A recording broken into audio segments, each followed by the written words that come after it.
সুপ্রিয় দর্শক, কেমন আছেন? আশা করছি সবাই ভালো আছেন, সুস্থ আছেন। আমন্ত্রণ জানাচ্ছি নেক্সাস টেলিভিশনের স্বাস্থ্য বিষয়ক অনুষ্ঠান কেমন আছেন। প্রিয় দর্শক, কেমন আছেন? আমরা আজকে আমন্ত্রণ জানিয়েছি বাংলাদেশের একজন স্বনামধন্য অধ্যাপক, সার্জারি বিশেষজ্ঞ অধ্যাপক ডাক্তার এবিএম আব্দুল মতিন স্যারকে। অধ্যাপক ডাক্তার এবিএম আব্দুল মতিন, তিনি Dhaka central international medical college ও হাসপাতালের সম্মানিত অধ্যাপক এবং বিভাগীয় প্রধান, এবং বর্তমানে কাজ করছেন অধ্যক্ষ হিসেবে এই মেডিকেল কলেজে। স্যার, আপনাকে স্বাগত জানাচ্ছি আমাদের অনুষ্ঠানে। ধন্যবাদ। আপনার দীর্ঘ কাজের অভিজ্ঞতা, আপনি সরকারি প্রতিষ্ঠানে কাজ করেছেন দীর্ঘদিন এবং সোহরাওয়ার্দী মেডিকেল কলেজ হাসপাতালের বিভাগীয় প্রধান হিসেবে দায়িত্ব পালন করে রিটায়ারমেন্টে করে এখন বেসরকারি এই প্রতিষ্ঠানতে করছেন। আপনার একটা দীর্ঘ অভিজ্ঞতা এবং সার্জারিতেই আপনার এই শল্যবিদ্যাতেই একটা দীর্ঘ সময়ের পথ চলা। আমরা আজকে আপনার সাথে কথা বলবো যে বিষয়টি নিয়ে, সেটা হচ্ছে পিত্তথলির অসুখ। এবং পিত্তথলির এই অসুখ নিয়ে আমাদের দেশে প্রচুর মানুষ, ইটস ভেরি কমন, প্রচুর মানুষ এই রোগে ভুগে থাকেন। পিত্তথলিতে নানান রকমের অসুখ হতে পারে। এই বিষয়গুলো আমরা আজকে কথা বলবো স্যার আপনার সাথে। প্রিয় দর্শক, তাহলে আমরা আমাদের অতিথির কাছে যাচ্ছি। স্যার, প্রথমে আপনার কাছে আমরা জানতে চাই যে পিত্তথলিতে কি কি অসুখ হতে পারে? পিত্তথলিতে অনেক রকমের অসুখ হতে পারে, তবে প্রধানত দুইটি অসুখই হয়। একটা হচ্ছে যে ইনফেকশন বা ইনফ্লামেশন, কলিসিস্টাইটিস। দ্বিতীয়ত হচ্ছে টিউমার বা ক্যান্সার। তো এই দুটো ওষুধই মেইনলি, এছাড়াও আরও কিছু অত কমন না সেগুলো হয়। তো আমরা এই দুটো কমন অসুখই আলাপ করতে পারি। একটা হচ্ছে যে গল ব্লাডারে পিত্তথলিতে প্রদাহ, সেটা অ্যাকিউট বা ক্রনিক হতে পারে। আরেকটা হচ্ছে টিউমার বা যেটা মেডিকেল টার্মে নিওপ্লাজম বলে, বা ক্যান্সার। আচ্ছা, টিউমার নিয়ে আমরা একটু পরেই কথা বলি। আমরা শুরুতে একটু জানতে চাই পিত্তথলির যে আপনি যেটা বলেছেন যে প্রদাহ, তো সেটা কি আসলে ওই যে আমরা যে বলি যে পিত্তথলিতে পাথর হয়েছে, এটা কি পাথর থেকেই হয় এই প্রদাহটা? পিত্তথলির পাথরটা একটু অন্যরকম, একটু শক্ত, যে স্টোন বলতে যে বুঝি ওই রকম না, নরম ধরনের পাথরের মতো একটা জিনিস, সেটা গল ব্লাডার স্টোন বা আমরা পাথর বলি। এটা থাকলে এই পিত্তথলিতে প্রদাহ হয়, ইনফেকশন হয়, তখন এটাকে আমরা কলিসিস্টাইটিস বলি। এটা যদি ইমার্জেন্সিভাবে হয় তাহলে এর অ্যাকিউট বলি, অনেক সময় দীর্ঘদিন ধরে হয় তখন এটাকে ক্রনিক বলি। তবে পাথর ছাড়াও পিত্তথলিতে ইনফেকশন হতে পারে, অ্যাক্যালকুলাস কলিসিস্টাইটিস এরকম হতে পারে। তবে প্রধানত গল ব্লাডার স্টোন এবং সাথে প্রদাহ, তাই হয়। আচ্ছা, তার মানে যে প্রধানত মানে পাথর জনিত কারণেই এই প্রদাহটা হয়ে থাকে। তবে পাথর ছাড়াও প্রদাহ হতে পারে। সেক্ষেত্রে বোধহয় তীব্র ব্যথা হয় মানুষের। সিমটমটা কি থাকে স্যার? ব্যথাই প্রধানত সমস্যা, যে উপরের পেটের নাভির উপরে ডান দিকে ব্যথাটা হয়। তো এটা অনেক দিন বা ক্রনিকভাবেও হতে পারে, হঠাৎ করে ইমার্জেন্সিও হতে পারে। তো সাধারণত যেটা হয় যে পিত্তথলিতে যদি পাথর থাকে, রোগীর উপরের পেটে হালকা ব্যথা হয়, উপরের পেটে। তার সাথে যে জিনিসটা বেশি সমস্যা হয়, রোগীর হজমজনিত সমস্যা। আচ্ছা। এবং রোগী সাধারণত অভিযোগ করে যে অল্প খেলেই তার মনে হয় যে তার পেটটা ভরে গেছে, পেটটা ফেঁপে গেছে, এবং সাথে সাথে তার মলত্যাগেরও সমস্যা, মানে ডায়রিয়া বা এরকম হতে পারে। অনেক সময় বমি বা বমি ভাব হতে পারে, বুক জ্বালা থাকতে পারে, ঢেকুর উঠতে পারে, এগুলো সমস্যার সাথে হয়। তো প্রধানত এই দুটো সমস্যায় মেইনলি, যে ব্যথা এবং হজমজনিত সমস্যা, বা যেটা অনেক সময় রোগীরা বলে যে গ্যাস অনুভব করি, সেটা। আচ্ছা, মানে রোগীরা যে বলে যে গ্যাস হচ্ছে, তাহলে সেটা কখনো কখনো আসলে পিত্তথলির পাথরের সমস্যাও হতে পারে। গ্যাস সাধারণত দুটো কারণে, একটা হচ্ছে যে পেপটিক আলসার বলতে যেটা আমরা বুঝি সেখানে হয়, আর দ্বিতীয়ত এই পিত্তথলিতে পাথর সাথে যদি প্রদাহ হয়। এছাড়াও অগ্নাশয়ের ইনফেকশন, এগুলো কারণেও হতে পারে। তবে পেটের যে একটা ফাঁপা ভাব, অল্প খেলে পেট ভরে যায়, ক্ষুধা নিবৃত্ত হয়ে যায়, আর খেতে ইচ্ছা করে না, পেটটা ফাঁপা লাগে, হজমের সমস্যা, বুক জ্বালা করে, খাওয়ার পর অস্থির লাগে, ঢেকুর ওঠে, এগুলো সবগুলো একত্রে আমরা একটা যে উপসর্গ পাই, রোগী এই জিনিসটা বিভিন্নভাবে প্রকাশ করে। আচ্ছা, তাহলে আমরা যেটা বুঝতে পারছি যে মানে এই পিত্তথলিতে পাথর হলে সাধারণত এই বুক জ্বলা, পেটে ব্যথা, বুক জ্বালা করা, হজমের সমস্যা এবং এক ধরনের অস্বস্তি, যেটাকে ডিসপেপসিয়া আমরা বলে থাকি। খাওয়ার পরে মনে হলো যে পেটটা অনেক ভরা ভরা লাগছে, অল্প একটু খেতেই মনে হচ্ছে যে পেটটা অনেকখানি খেয়ে ফেললাম, অনেকখানি ভরা ভরা লাগছে। তো এগুলো হচ্ছে পিত্তথলিতে পাথরের সিমটম। বা এছাড়াও যদি অনেক সময় ইমার্জেন্সি হয় তাহলে সেখানে ব্যথার ধরনটা একটু ভিন্নতর হয়। সেটা হচ্ছে সেই ব্যথাটা পেটের নাভির উপরে ডান দিকে, এবং অনেক সময় সে ব্যথাটা পিঠের দিকে যায় এবং ঘাড় পর্যন্ত প্রসারিত হয় ব্যথাটা, তীব্র ব্যথা। এবং সেই ব্যথায় পেশেন্টরা একদম ছটফট করে। বিশেষ করে যদি মহিলা রোগী হন, ওনারা বুঝায় বলেন যে স্যার বালিশ নিয়ে আমাকে শুয়ে পড়তে হয়, এবং কয়েক ঘন্টা পর্যন্ত এই ব্যথাটা স্থায়ী থাকে। হয়তো রাত 10টায় উঠলো, সারা রাত উনি ঘুমাতে পারেন নাই। এবং এই তীব্র ব্যথার সাথে আরও দুটো জিনিস থাকে, বমি হয় এবং হালকা জ্বর অনুভব হয়। এটা যদি অ্যাকিউট বা ইমার্জেন্সি হয়। স্যার, এই যে পাথর হয় পিত্তথলিতে, এই পাথরটা কেন হয়? কোত্থেকে আসে এই পাথর? এটা পিত্তথলির পাথরে একটা নির্দিষ্ট কোনো কারণ নাই, কিছু অ্যাসোসিয়েশন আছে। তো তার মধ্যে প্রথমত বলা যায় যে খাদ্যাভ্যাস একটা কারণ হতে পারে, বা রক্তে চর্বি বা ফ্যাটের কোলেস্টেরলের আধিক্য একটা কারণ হতে পারে। তো সাধারণত আমাদের যে পিত্তে যদি এই ফ্যাটের পরিমাণ, কোলেস্টেরলের পরিমাণ বেশি হয়, তখন সাধারণত পাথরের এটার প্রধান কারণ। এছাড়াও আরও বিভিন্ন কারণে পাথর হতে পারে। সেগুলো কারণ যেমন অতিরিক্ত স্থূলতা, মোটা হওয়া, তারপর মহিলা পেশেন্টের জন্য দীর্ঘদিন হরমোন বা পিল ব্যবহার করা। এছাড়াও কিছু কিছু জন্মগত অসুখ আছে, যেমন থ্যালাসেমিয়া, এটা একটা কারণ। এছাড়াও ইনফেকশন, বিভিন্ন কারণে, বিশেষ করে প্যারাসাইটিক ইনফেকশন, এগুলো কারণ হতে পারে। তো একটা নির্দিষ্ট কোনো কারণ না, তবে বেশিরভাগ সময়, এবং এক ধরনের পাথরও না। কোলেস্টেরল বা ফ্যাটের আধিক্যের জন্য, এবং থ্যালাসেমিয়াতে যেটা হয় সেটা একটু পিগমেন্টেশন আর এক রকম হয়। সুতরাং পাথরও বিভিন্ন রকম হতে পারে এবং কারণও বিভিন্ন। আচ্ছা, অনেকে বলে যে একসাথে অনেকগুলো পাথর পাওয়া গেছে পিত্তথলিতে। তো পিত্তথলিতে কি তো আসলে অনেকগুলো পাথরই হয় নাকি সিঙ্গেল পাথরও হয়? সাধারণত শুরুর দিকে হয়তো একটা বা কয়েকটা হয়, এবং দীর্ঘদিন যদি পাথর পিত্তথলিতে থাকে তাহলে তখন অনেক হয়। যেমন আমরা অনেক সময় অপারেশন করে, যখন অপারেশনের পরে কেটে দেখি, হয়তো দেখলাম একটা পাথর। এমনও হয়েছে যে উৎসুক আমাদের ওটির স্টাফ এটা গণনা করছেন, 500-র অধিকও হয়েছে। তো সুতরাং তবে সংখ্যাটা চিকিৎসার জন্য খুব ইম্পর্টেন্ট কিছু না। রোগীরা খুব গুরুত্ব দিয়ে এই জিনিসটা বলে আর কি। রোগীরা প্রায় সময় জিজ্ঞাসা করে যে স্যার আমার কয়টা পাথর এবং এটার কি সমস্যা। তবে অনেক সময় একটা পাথরও বড় ধরনের উপসর্গ করতে পারে, আবার অনেক পাথরও দীর্ঘদিন কোনো উপসর্গ ছাড়াও থাকতে পারে। আরেকটা হয় যে পাথরের সাইজ, ছোট পাথর বা বড় পাথর, সেটাও খুব বেশি গুরুত্বপূর্ণ না। কারণ অনেক সময় ছোট পাথর বড় ধরনের সমস্যা করতে পারে, বিশেষ করে যদি পিত্তথলি থেকে নালীর মধ্যে চলে যায় তাহলে জন্ডিস হতে পারে, জটিলতা আরো। ছোট পাথরগুলো নালী বন্ধ করে দেওয়ার জন্য ওস্তাদ একেবারে খুব এক্সপার্ট এরা। অনেক সময় বড় ধরনের সমস্যা, আবার অনেক সময় বড় স্টোনও দেখা যাচ্ছে যে হয়তো অনেকদিন সমস্যা হলো না, কিন্তু একটা সময় গিয়ে সমস্যা হবে।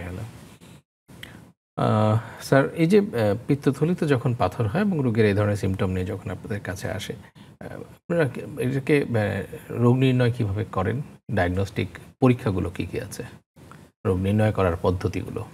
রোগ নির্ণয় করা বা ডায়াগনোসিসটা কনফার্ম করা এখন খুব সহজ মাধ্যম হচ্ছে আল্ট্রাসোনোগ্রাম করা। এই একটা পরীক্ষার মেথড যেটা দিয়ে খুব সহজেই একদম শিওর বা কনফার্মভাবে ডায়াগনোস করা যায় পিত্তথলি পাথর, আল্ট্রাসোনোগ্রাম।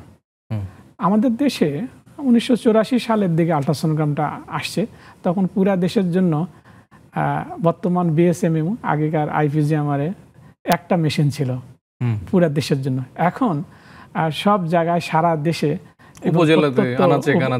উপজেলা, জেলা শহর সব জায়গায় অ্যাভেলেবল। এই জন্য পেটের যদি ব্যথা হয়, বিশেষ করে উপরের পেটে ডান দিকে, তাহলে এটা যে পিত্তথলির পাথর নয়, আলট্রাসোনোগ্রাম করে সহজেই এটা নির্ণয় করা যায়।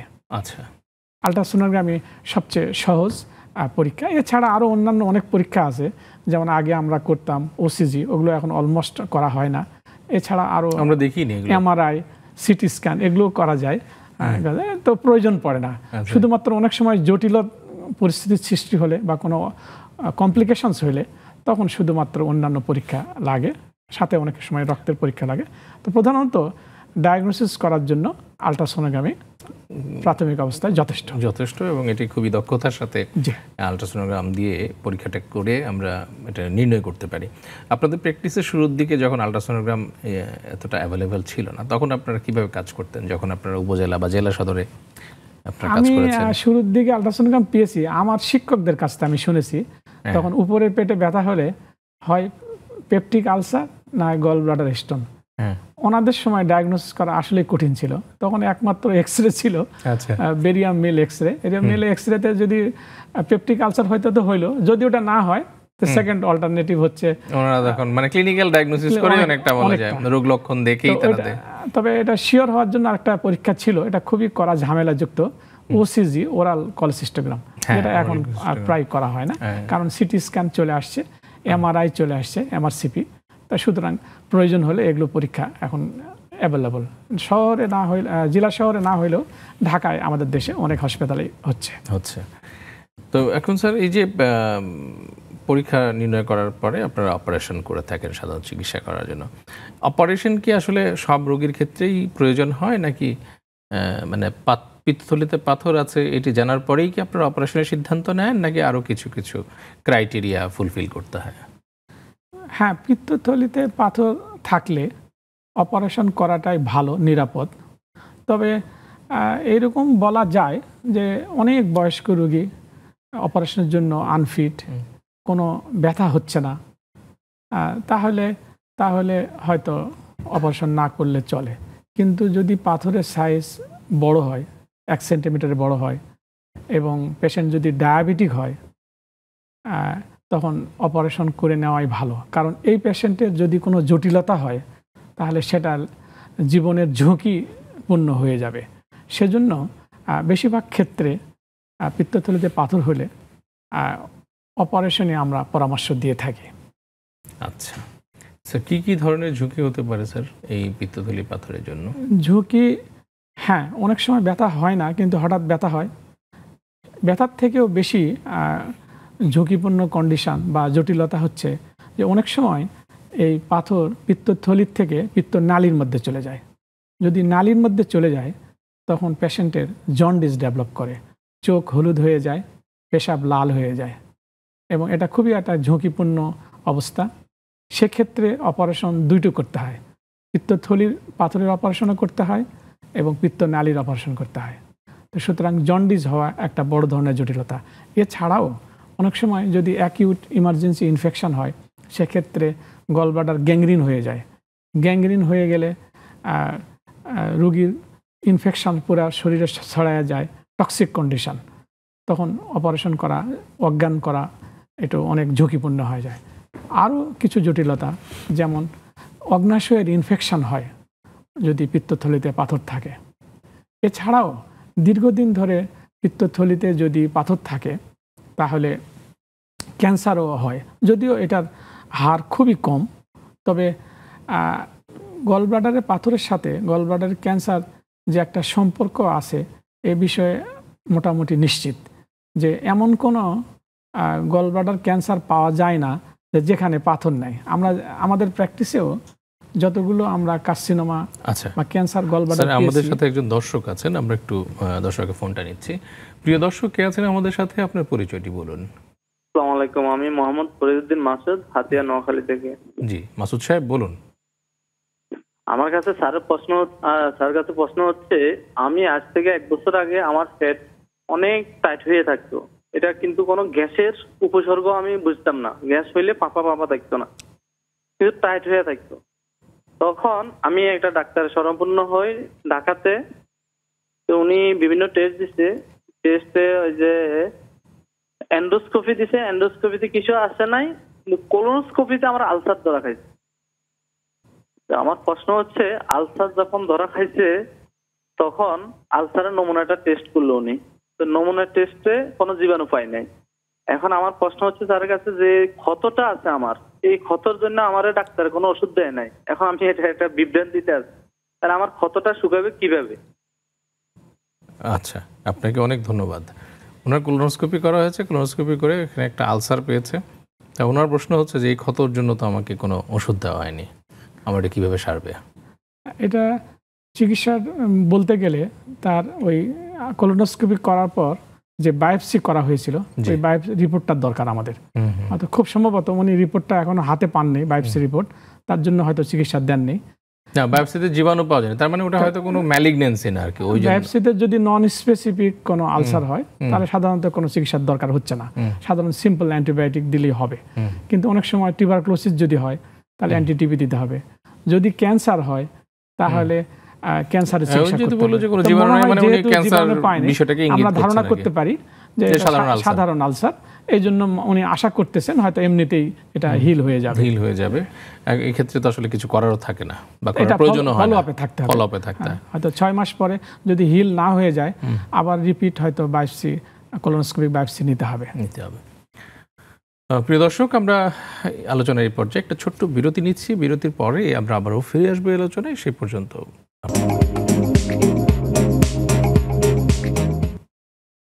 প্রিয় দর্শক, বিরতির পরে আবারও ফিরে এলাম নেক্সাস টেলিভিশনে কেমন আছেন অনুষ্ঠানে। আমাদের কেমন আছেন অনুষ্ঠানে আজকে আমাদের সাথে অতিথি হিসেবে আছেন অধ্যাপক ডাক্তার ABM আব্দুল মতিন। তিনি সার্জারি বিশেষজ্ঞ এবং অধ্যাপক, Dhaka central international medical college ও হাসপাতাল।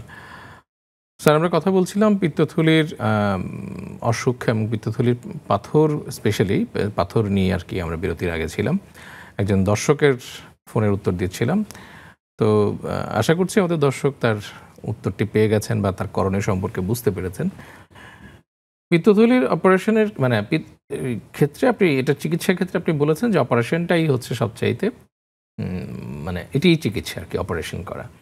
ক্ষেত্র বিশেষে হয়তো অনেক সময় আমরা অপারেশন করি না বা আমরা অপেক্ষা করতে পারি। তো অপারেশনটা আজকাল তো সবাই ল্যাপারোস্কোপিক সার্জারিটাই করছে আর কি।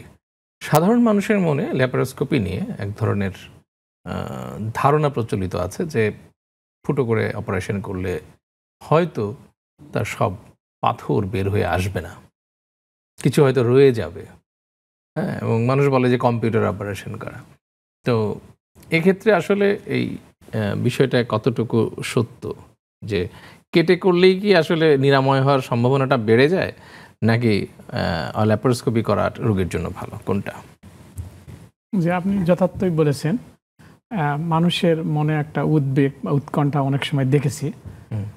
ল্যাপারোস্কোপির মাধ্যমে বা ওপেন বা কেটে একই অপারেশন মানে আমরা পিত্তথলি পাথর সহ পুরা পিত্তথলিটা আনি, শুধু পাথর আনি না। শুধু পাথর আনলে অসুবিধা হচ্ছে যে পরবর্তীতে আবার পাথর হবে। তো সুতরাং গল ব্লাডার সাথে স্টোন সহ আনি। ল্যাপারোস্কোপির মাধ্যমে যে অপারেশন, ওপেন মাধ্যমে একই অপারেশন, শুধু একটা কেটে একটা ছিদ্র করে। ছিদ্র 4টা ছিদ্র বা কখনো কোনো 3টা ছিদ্র করা হয়। একটা ছিদ্র একটু সামান্যতম বড়, তাও খুব বড় না, এটা 10 মিলিমিটার 1 সেন্টিমিটার, 10 মিলিমিটার দুটো, 5 মিলিমিটার দুটো। তো সুতরাং ওইটা দিয়ে খুব সহজেই পিত্তথলিটা বের করে আনা যায়। শুধু স্টোন না, স্টোন তো সবই আনা হয়, সাথে পিত্তথলিও আনা হয়। ক্ষেত্র বিশেষে যদি অনেক পাথর হয় এবং পিত্তথলি যদি বড় হয় তাহলে খুব সামান্য একটু ছিদ্রটা বড় করতে হয়, পুরা পেট কাটতে হয় না। সুতরাং অপারেশন একই, তবে শুধু কাটা হচ্ছে, পদ্ধতিগত কিছু পার্থক্য আছে, কাটা হচ্ছে এবং ছিদ্র করা হচ্ছে। তো নিশ্চয়ই ছিদ্র করলে কিছু একটা তো উপকার আছেই, যার কারণে আমরা এখন ল্যাপারোস্কোপিতে অনেক বেশি ল্যাপারোস্কোপিক সার্জারি হচ্ছে। সেই উপকারিতাগুলো কি? উপকারিতা হচ্ছে, যেহেতু পুরা পেট অনেকখানি অংশ কাটতে হচ্ছে না সাধারণত, তার জন্য অপারেশনের সময় বা পরবর্তীতে ব্যথা তেমন একটা হয় না। রুগী অপারেশনের পরদিন সকালে ছুটি দেওয়া সম্ভব হয় এবং উনি খুব দ্রুত তার জবে বা কাজে ফিরতে পারেন। এটা একটা। দ্বিতীয়ত, কাটা জায়গা যত বড় হবে ইনফেকশন হওয়ার সম্ভাবনা তত বেশি থাকে। সুতরাং ছিদ্র করলে খুবই সামান্য সামান্য কাটা, খুব সহজেই এগুলো শুকিয়ে যায়। কিন্তু অনেক বড় যদি কাটা হয়, হয়তো 100 জনের মধ্যে 5 থেকে 10 জন ইনফেকশন হয় এবং সেখানে সেই রোগী সুস্থ হতে অনেক দিন সময় লেগে যায়।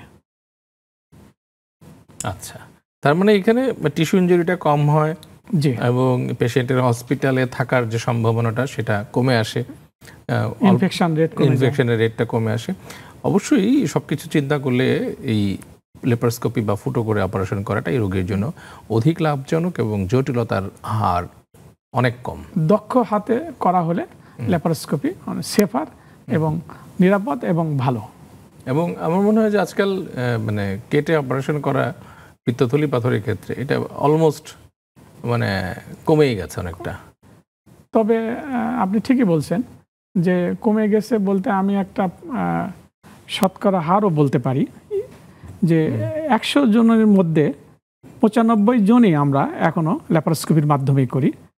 শতকরা হয়তো 5 জন অনেক সময় ওপেন পদ্ধতিতে করতে হয়। মানে ওটা পরিস্থিতি বুঝে যে অনেক সময় পিত্তথলির কন্ডিশন যদি খুব সিরিয়াস ইনফেকশন হয়, খুব ফাইব্রোস্ট হয়, এগুলোর কারণে এটার যে অ্যানাটমিটা বা এটার যে গঠনটা সেটা যখন নষ্ট হয়ে যায় অনেক সময় ঠিক বোঝা যায় না বা অ্যাডহেশন হয়ে যায়, একসাথে একটার সাথে একটা লেগে যায়। শুধু আমাদের দেশে না, এমনকি উন্নত বিশ্বে ইউরোপ আমেরিকাতেও 100 জনের মধ্যে 5 জন করতে হয়, ওপেন পদ্ধতিতে করতে হয়।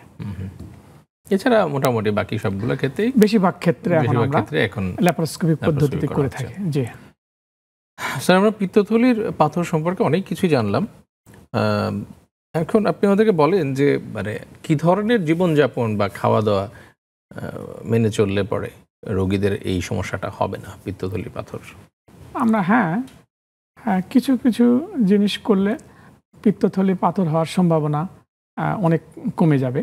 যেমন আমরা শুরুতে বলতেছিলাম যে খাদ্যাভ্যাস, আমরা যদি অধিক চর্বিযুক্ত ফ্যাট ডায়েট এগুলো কমাইতে পারি, এক্সেস কার্বোহাইড্রেট না খাই, স্থূলতা, অনেক মোটা হওয়া, ওবেসিটি যদি পরিহার করি, কায়িক পরিশ্রম যদি বাড়ায় দেই, তাহলে রক্তে কোলেস্টেরলের পরিমাণ কমে যাবে এবং কোলেস্টেরল ধরনের স্টোন হওয়ার সম্ভাবনা কমে যাবে।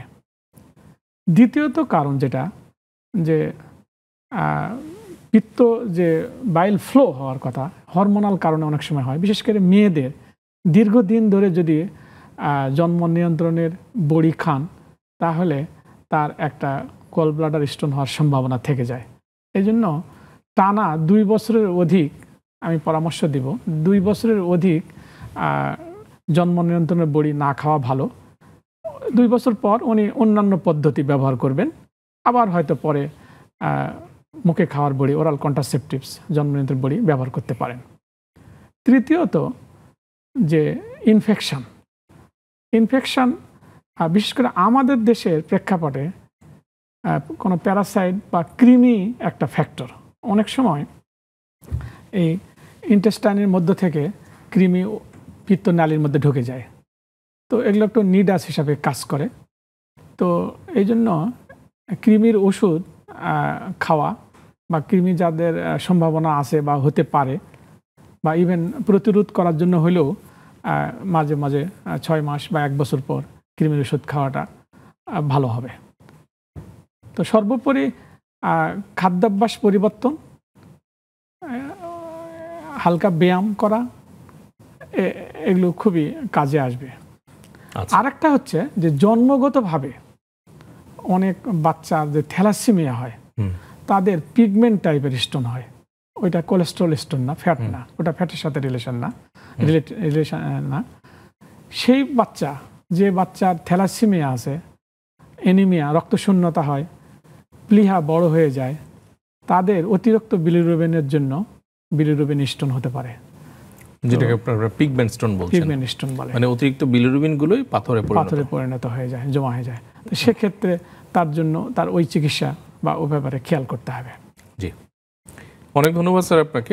পিত্তথলির যে প্রদাহের কথা আপনি বলেছেন, তার মধ্যে একটি হচ্ছে যে পাথরজনিত কারণে, আরেকটি হচ্ছে পাথর ছাড়াই প্রদাহ। তো পাথর ছাড়াই যে প্রদাহটা হয় সেটি আসলে কেন হয়? হ্যাঁ, পাথর ছাড়াও প্রদাহ হতে পারে, যেটা মেডিকেল টার্মে আমরা অ্যাকিউট অ্যাক্যালকুলাস কলেসিস্টাইটিস বলি।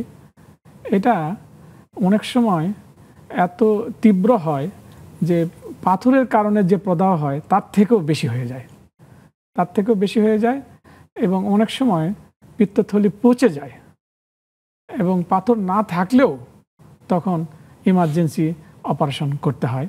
তো সাধারণত কিছু কন্ডিশন বা ক্ষেত্রে এই জিনিসটা হয়, যেমন কারো সিভিয়ার বার্ন হইল, কেউ কোনো অ্যাকিউট ইমার্জেন্সি অসুখ, যেমন রোড ট্রাফিক অ্যাক্সিডেন্ট বা কোনো কিছুতে দীর্ঘদিন ভুগতেছেন এইরকম, অথবা তার হার্ট বা লাংসের সিরিয়াস কিছু অসুখ আছে, বিভিন্ন কারণে অ্যাকিউট অসুস্থ ব্যক্তি, তাদের একজ্যাক্ট কারণটা বলা মুশকিল, তবে ইনফেকশন হয়ে গলব্লাডার অনেকটা পচে যাওয়ার মতো অবস্থা হয়ে যায়, এবং তখন অপারেশন জরুরি হয়ে পড়ে। আচ্ছা, তো এই যে অপারেশন গলব্লাডারের যদি পাথর বা অ্যাক্যালকুলাস কোলেসিস্টাইটিস যদি ঠিকভাবে আমরা ট্রিটমেন্ট না করি, তাহলে কি কি জটিলতা হতে পারে? সময় মতো অপারেশন করা হলো না, বা সময় মতো অপারেশন না করলে এই পেশেন্টটা ইনফেকশন ছড়ায় যায়, যেটাকে আমরা সেপ্টিসেমিয়া বলি, এবং তখন একটা পর্যায়ে বিভিন্ন অর্গান শরীরের ঠিকমতো কাজ করতে পারে না, তখন তার একটা আইসিইউ দরকার হতে পারে, এমনকি মৃত্যুরও আশঙ্কা থাকে, মানে রক্তে ইনফেকশন চলে পড়ে। স্যার, আমাদের সাথে একজন দর্শক আছেন, দর্শকের ফোনটা নিচ্ছি। প্রিয় দর্শক, কে আছেন আমাদের সাথে? আপনার পরিচয়টি বলুন। আমি মোহাম্মদ কামাল হোসেন, আমার বয়স 50 বছর। আমি একজন হার্টের রোগী, ফরিদপুর থেকে বলছি। জি।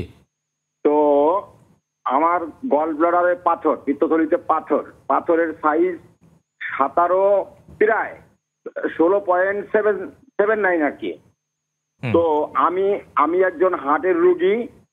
আমি অ্যাসপিরিন জাতীয় ওষুধ খাই, ক্লোপেরল খাই, তারপরে জিপিএন খাই। আমার হার্টে একটা ব্লকও রয়ে গেছে। তো এমতো অবস্থায় আমি একজন সার্জনকে দেখাইছি, দেখানোর পরে উনি আমার আলট্রা করার পরে আমার পাথর শনাক্ত করছে, এবং উনি আমার অপারেশনের জন্য বলছে যে আপনার লাইফ রিস্ক রয়ে গেছে, আপনি একটা বিভাগীয় শহরে অপারেশন হতে হবে। তার এবার লাইফ রিস্ক বলতে আমি ফরিদপুর দেখাইছি, সেখানে একজন সার্জারি ডাক্তার আমাকে অপারেশন করে দিতে চাইছেন। উনি 42,000 থেকে 40,000 টাকা লাগবে এই কথা বলে দিচ্ছেন। গত সপ্তাহের গল্প করছি আমি। তো স্যার এই মতো অবস্থায় স্যার আমার আসলে লাইফ রিস্ক কতটুকু, স্যার এটা আমাকে একটু জানালে আমি কৃতজ্ঞ বোধ করব। অনেক ধন্যবাদ আপনাকে। প্রিয় দর্শক, জি, আমরা আপনার ঘটনাটা যদি একটু সামারাইজ করি, সেটা হচ্ছে আপনার পিত্তথলিতে পাথর আছে, এবং সেই পাথরের সাইজ 1.6 মানে 16 মিলিমিটার বড়। 1 সেন্টিমিটারের উপর হলে এটা আমরা বড় বলি। কিন্তু যেটা হচ্ছে যে আপনি একদম হৃদরোগ আক্রান্ত মানুষ, এবং তার জন্য আপনি হার্টের ওষুধ খান, বিশেষ করে দুটো ড্রাগ, একটা হলো ক্লোফিডিপিন এবং অ্যাসপিরিনের কথা বলেছেন। আপনার অপারেশন তো লাগবেই, তবে অপারেশনের আগে আপনাকে অপারেশনের জন্য প্রস্তুত করতে হবে। আপনার অজ্ঞান হওয়া ঝুঁকিপূর্ণ যেন না হয়, তার জন্য আগে কিছু করতে হবে। প্রথমত, যে এই দুটো ড্রাগ, একটা হলো ক্লোফিডিপিন আর একটা হচ্ছে অ্যাসপিরিন, এই দুটো ওনাকে বন্ধ করতে হবে অন্তত 5 দিন আগে, মিনিমাম 5 দিন আগে এই দুটো ড্রাগ বন্ধ করতে হবে।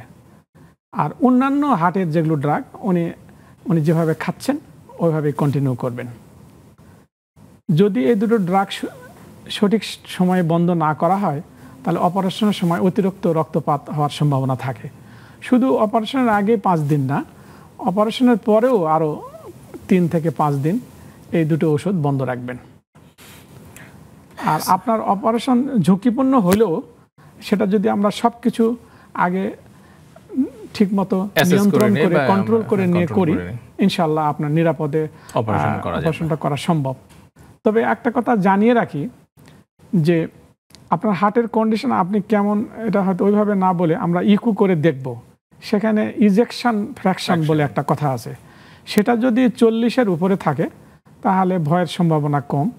যদি 40-এর কম হয় তাহলে অবশ্যই আপনাকে অজ্ঞান করা ঝুঁকিপূর্ণ। জেনারেল অ্যানেস্থেশিয়া বা সম্পূর্ণ অজ্ঞান না করে স্পাইনাল অ্যানেস্থেশিয়া বা অন্যান্যভাবেও অপারেশন করা যায়।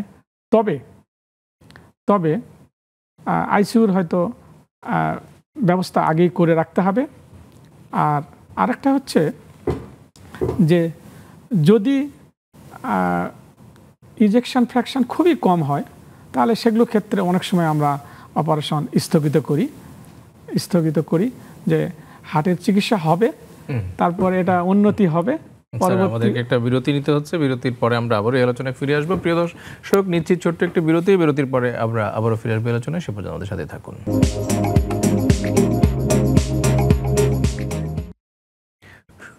সুপ্রিয় দর্শক, বিরতির পরে আমরা আবারও ফিরে এলাম নেক্সাস টেলিভিশনের কেমন আছেন অনুষ্ঠানে। আমরা আজকে কথা বলছিলাম পিত্তথলির অসুখ নিয়ে, এবং এই বিষয়টি নিয়ে আমাদের সাথে কথা বলবার জন্য স্টুডিওতে উপস্থিত আছেন আমাদের সম্মানিত অতিথি, সার্জারি বিশেষজ্ঞ অধ্যাপক ডাক্তার ABM আব্দুল মতিন। অধ্যাপক মতিন তিনি কাজ করছেন Dhaka central international medical college ও হাসপাতালে একজন বিশেষজ্ঞ শল্যবিধি হিসেবে, এবং তিনি সেখানে একজন অধ্যক্ষ। স্যার, আমরা যে বিষয়টি নিয়ে বিরতির আগে কথা বলছিলাম সেটি হচ্ছে যে পিত্তথলির পাথর এবং জনিত যে সমস্যাগুলো এবং অ্যাক্যালকুলাস পাথর ছাড়াও যে প্রদাহ হয় সেগুলো এবং তাদের চিকিৎসা পদ্ধতি ইত্যাদি নিয়ে কীভাবে ভালো থাকবে সেটাও আমাদের আলোচনার মধ্যে ছিল। আমরা এখন এই পর্যায়ে কথা বলতে চাই পিত্তথলির আরেকটি সমস্যা নিয়ে। আপনি যেটা বলছিলেন সেটা হচ্ছে ক্যান্সার বা টিউমার, সেটা নিয়ে। পিত্তথলির ক্যান্সার এটি আসলে কি কারণে হয় এবং এটি কতটা ভয়াবহ? জি, পিত্তথলিতে টিউমার বা ক্যান্সার হয়। তো মূল যে অসুখ ক্যান্সার, ওইটা আলোচনা করার আগে আমরা আরেকটা কন্ডিশন প্রায় পাই, সেটা হচ্ছে পলিপটা এটা ক্যান্সারের সূচনা হতে পারে। তো যদি একটা সাধারণ টিউমার বা যেটা আমরা মেডিকেল টার্মে বেনাইন টিউমার বলি, অনেক সময় হয়তো অপারেশন না করলেও চলে, তবে তার মধ্যে ক্যান্সারের সম্ভাবনা আছে কিনা এটা নির্ণয় করা কঠিন। তার জন্য যদি সাইজ বড় হয় বা বেশিরভাগ ক্ষেত্রে একটা অপারেশন করাটাই নিরাপদ। আর যদি ক্যান্সার হয় সেটা সরাসরি ওখান থেকে বায়োপসি নিয়ে কনফার্ম হওয়া সম্ভব হয় না, অন্য কিছু ইনভেস্টিগেশনের সহযোগিতা আমরা নেই। ক্যান্সার কিছু মার্কার আছে 19.9, এগুলো যদি বেড়ে যায় রক্তে এবং অন্যান্য কিছু উপসর্গ, যেমন আমরা হাত দিয়ে অনুভব করি যে শক্ত গলব্লাডার বড় হয়ে গেছে, পেশেন্টের অন্যান্য উপসর্গ ক্যান্সারে, খেতে পারছে না, শরীর স্বাস্থ্য খারাপ হয়ে গেছে, তো সব কিছু মিলিয়ে এবং টিউমারের সাথে স্টোন আছে দীর্ঘদিন ধরে, খুবই সম্ভাবনা ক্যান্সারের। তবে ডায়াগনোসিসের জন্য এক্ষেত্রে শুধুমাত্র আলট্রাসোনোগ্রাম যথেষ্ট নয়, এক্ষেত্রে অবশ্যই সিটি স্ক্যান করতে হবে বা MRI। সিটি স্ক্যানই বেশি ভালো হবে, করলে ক্যান্সার বোঝা যায়। কারণ সম্বন্ধে যদি বলি, তো ক্যান্সারের কারণ তো আমরা একজাক্টলি জানি না। তো সব ক্যান্সারের মতো একই, যে কেমিক্যালস, ভাইরাস বা জিনের মিউটেশন কারণ, তবে রেডিয়েশন। কিন্তু গলব্লাডার ক্যান্সারে একটা জিনিস, যে বেশিরভাগ সময় এই যে পেশেন্টের ক্যান্সার গলব্লাডার হয়েছে সাথে পাথর আছে, তো সুতরাং এর সাথে যে একটা অ্যাসোসিয়েশন বা সম্পর্ক আছে, দীর্ঘদিন হয়তো স্টোন থাকলে ক্যান্সার হওয়ার সম্ভাবনা বেশি, সেটা একটা কারণ হতে পারে। এমনকি দীর্ঘদিন পাথর থাকলে প্যানক্রিয়াটাইটিসও হয়। সেটা আর একটা জটিল সমস্যা, এবং অনেক সময় প্যানক্রিয়াটাইটিস থেকে মানুষ মারাও যায়। প্যানক্রিয়াটাইটিস একটা অসুখ যেটা সাধারণও হতে পারে, অনেক সিরিয়াসও হতে পারে। Anything can be happen. সেখানে আইসিইউ লাগতে পারে এবং জীবনের আশঙ্কা আছে, যে মৃত্যু ঝুঁকি আছে এখানে প্যানক্রিয়াটাইটিস। এবং দুইটো কারণে 80% কারণ হচ্ছে প্যানক্রিয়াটাইটিসে যে হয় পিত্তথলির পাথর অথবা অ্যালকোহল। আমাদের দেশে অ্যালকোহলটা অত কমন না, পিত্তথলির পাথরই বেশিরভাগ ক্ষেত্রেই এই প্যানক্রিয়াটাইটিসের কারণ। আচ্ছা স্যার, এই যে যদি গল ব্লাডারে ক্যান্সার হয় তাহলে সেক্ষেত্রে চিকিৎসা কি আছে আমাদের জন্য? চিকিৎসা নির্ভর করতেছে যে রোগটি কোন পর্যায়ে আছে। যদি ক্যান্সার বা মিউকোজা বা সাবমিউকোজা বা প্রাথমিক অবস্থায় থাকে, তা শুধুমাত্র গল ব্লাডার অপারেশন বা কলেসিস্টেক্টমি করলেই যথেষ্ট। অল্প যদি এক্সটেন্ড করে মাস্কুলার লেয়ার পর্যন্ত, সেক্ষেত্রে হয়তো শুধু পিত্তথলি না, পিত্তথলির সাথে লিভারের কিছু অংশ অপারেশন করা যায়। কিন্তু যদি বেশি অধিক ছড়ায়া পড়ে লিম্ফ নোড বা সব কিছু আশপাশ, তাহলে সেক্ষেত্রে এটা অপারেশন যোগ্য না। সেক্ষেত্রে হয়তো অন্যান্য অপশান যেমন রেডিয়েশন বা কেমোথেরাপি এগুলো দিতে হয়। তবে প্রাথমিক অবস্থায় অপারেশন করা সম্ভব। সেটা পিত্তথলিতে ফেলতে হবেই, সাথে লিভারের কিছু অংশ বা আশপাশ যে অন্যান্য কিছু টিস্যু আছে সেগুলোকে সাথে নিতে হবে। সেক্ষেত্রে ভালো। তবে দীর্ঘমেয়াদী প্রগনোসিস বা পরিণতি খুব যে ভালো এটা এমনটা বলা যাবে না। আচ্ছা, তার মানে এটি আসলে প্রগনোসিস বা অত ভালো খুব একটা ভালো নয়, বা রোগী ক্যান্সার হলে পরে ভালো হওয়ার সম্ভাবনা আসলে অন্য ক্যান্সারের তুলনায় অপেক্ষাকৃত কম, মানে খারাপ হয়ে যাওয়ার সম্ভাবনাটাই বেশি থাকে। তার জন্য আমাদেরকে এই জন্য সাবধান থাকতে হবে বেশি, এবং পিত্তথলির যে কোনো সমস্যায়, পাথর হোক, বিশেষ করে পাথর হলে অবশ্যই আগেই অপারেশন করে নেওয়াটা নিরাপদ হবে, বা চিকিৎসকের শরণাপন্ন হওয়া উচিত এবং চিকিৎসকের পরামর্শ অনুযায়ী চিকিৎসা নেওয়া উচিত। কেমোথেরাপি বা রেডিওথেরাপিতে এই পিত্তথলির পাথর মানে ক্যান্সার কতটা ভালো হয়? বা খুব ভালো না, খুব একটা ভালো না। আচ্ছা স্যার, এই যে আমরা তো একটা সময় কেটে অপারেশন করা হতো পিত্তথলির, তারপরে ল্যাপারোস্কোপি আসছে, সামনে কি আসছে নতুন? What is the new update? Newer গবেষণা তো চলতেছে। এটা বই পুস্তক বা জার্নালে এখনো আসে নাই, দু এক জায়গায় পড়েছি। মানে আমার নিজের মনে হয় যে রুগীরা আমাকে জিজ্ঞেস করে যে স্যার, কিডনিতে পাথর হইলে গলানো যায়, তো পিত্তথলিতে এই জিনিসটা করা যায় না কেন? তো সেই সম্বন্ধে আমি দু একটা কথা বলতে চাই। যে কিডনিতে একটা সুবিধা, যে কিডনির পাথরটা আলট্রাসোনোগ্রাম দিয়ে গলানো যায়। তারপর রুগীকে আমরা বলি যে অনেক পানি খাও, বেশি পরিমাণে প্রস্রাব হবে, এটা ওয়াশ আউট হয়ে যাবে। কিন্তু গল ব্লাডার সেই অ্যাডভান্টেজটা, সেই সুবিধাটা আমরা পাই না, যে অধিক পানি খেলে অধিক বাইল হবে, ওয়াশ আউট হবে। তবে লিথোট্রিপসি একটা গবেষণা এখনো চলতেছে, যে পাথরটা গুঁড়া করে দেওয়া যাবে। কিন্তু এটা আবার হইতে পারে, রেকারেন্স হইতে পারে। আরেকটা নতুন সম্ভাবনা আছে, সেটা হচ্ছে যদি আমরা আগেই বলেছি যে পাথর কয়েক ধরনের হতে পারে। যদি পিওর কোলেস্টেরল স্টোন হয়, তাহলে মুখে খাওয়ার বড়ি, বাইল সল্ট এখন অ্যাভেলেবল। দীর্ঘদিন ধরে বাইল সল্ট যদি খাওয়ানো যায় 6 মাস বা তার অধিক, তাহলে পিওর কোলেস্টেরল স্টোন হলে এটা গলে যেতে পারে, যদি ছোট সাইজ হয় গলে যেতে পারে।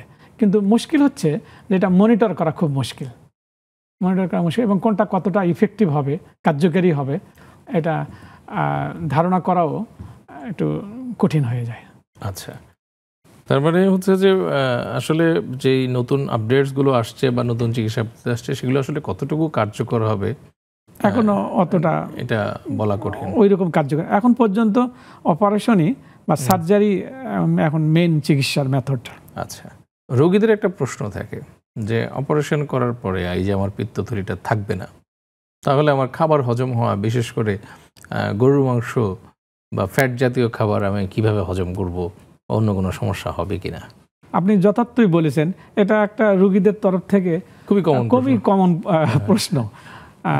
তো আমি এইভাবে অনেকটা বুঝিয়ে বলি যে এখানে পিত্তথলিটা আমরা ফেলতেছি, কিন্তু পিত্ত নালী থাকতেছে। পিত্তটা তৈরি হয় লিভার হয়ে কিছু সময়ের জন্য পিত্তথলিতে থাকে, তারপর এটা নাড়িতে বা ইন্টেস্টাইনে চলে যায়। এখন সামান্য একটু গতি পরিবর্তন হইল, যে সরাসরি নালী দিয়ে ইন্টেস্টাইনে চলে যাচ্ছে। সুতরাং পিত্ত থাকতেছে কিন্তু থলিটা শুধু থাকতেছে না। তো এইটুকু বডি অ্যাডজাস্ট করতে পারে। একটু ইফেক্ট কিছু হয় যে পিত্তনালীটা একটু মোটা হয়ে যায়, ডাইলেটেড হয়ে যায়, এবং একটু গ্যাস বা পেপটিক আলসারের মতো উপসর্গ প্রথম কয়েক মাস থাকে, সাধারণত পরের দিকে সেটা থাকে না, শরীর সেটাকে মানিয়ে নিতে পারে। আচ্ছা, আপনি একটা জিনিস বললেন যে ওবেসিটি পিত্তথলির পাথরের সাথে সম্পর্কযুক্ত। তো এটা আসলে কিভাবে ওবেসিটি আপনার পিত্তথলিতে পাথর এটা করে? সরাসরি ওবেসিটি ওইভাবে ব্যাখ্যা করা যায় না, তবে সাধারণত যারা ওবেস পেশেন্ট, বিশেষ করে হাইপার কোলেস্টেরোলমিয়া যদি হয়, কোলেস্টেরল লেভেল যদি বেশি হয়, সাধারণত যারা মোটা তাদের রক্তে যদি কোলেস্টেরল লেভেলটা বেশি হয়, এবং এটা একটা রেশিও আছে যে বাইল সল্ট এবং কোলেস্টেরল, যদি ওইটা কমে যায় আর এটা যদি বেড়ে যায়, তখন আমি এভাবে বলতে পারি যে 1 গ্লাস পানির মধ্যে 4 চামচ চিনি দিলে হয়তো গলবে। আমি যদি 10 চামচ চিনি দিই, ওইটা আর গলবে না। তো অনেকটা যে কোলেস্টেরলের পরিমাণ যদি বাইলের মধ্যে বেশি হয়, তার সুপার স্যাচুরেশন হয়ে যায়, তলানি পড়ে। এটা একটা ওভার সিম্পলিফিকেশন ব্যাখ্যা, অনেকটাই আছে। জি স্যার, আপনাকে অনেক ধন্যবাদ। আমরা খুবই সরল আলোচনার ভেতর দিয়ে পিত্তথলির অসুখের কিছু জটিল তথ্য আমরা জানতে পারলাম। আশা করছি যে আমাদের দর্শকরাও এই আলোচনা থেকে উপকৃত হয়েছেন এবং তারা এটিকে উপভোগও করেছেন, এটা আমি প্রত্যাশা করি।